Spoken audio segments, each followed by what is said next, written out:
Ça me fait plaisir de vous présenter aujourd'hui la phase 2 de Auguste et Louis.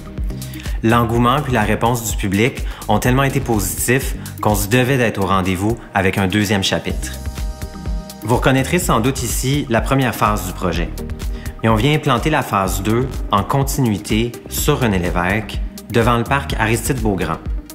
C'est ici une occasion unique de vivre sur René Lévesque face à un parc. On vient aussi encadrer la portion nord de la cour intérieure qui va être formée à terme par les 4 phases de Auguste et Louis. Ensemble, les 2 phases servent vraiment de porte d'entrée au centre-ville de Montréal quand on arrive du pont Jacques-Cartier ou de l'est de Montréal.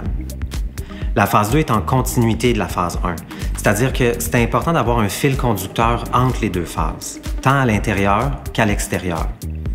Mais ça passe beaucoup par la matérialité. Le projet s'inspire de tout le thème qui se dégage du futur quartier des Lumières, dans lequel on vient s'implanter.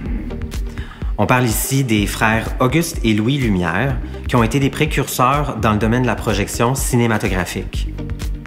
On exprime le thème par toute une démarche de contraste puis de clair-obscur à travers le projet. Et ça commence à l'extérieur, sur les façades donnant sur les rues.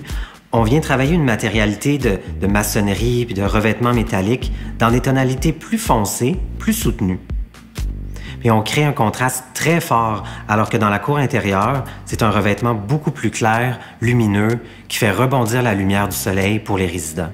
Dans la cour intérieure, on répare aussi les erreurs du passé, des années 60-70, en créant de toutes pièces puis en déployant tout un nouvel écosystème qu'on offre aux résidents, puis conçu pour favoriser la végétation, la biodiversité, avec un aménagement paysager qui met de l'avant les espèces indigènes.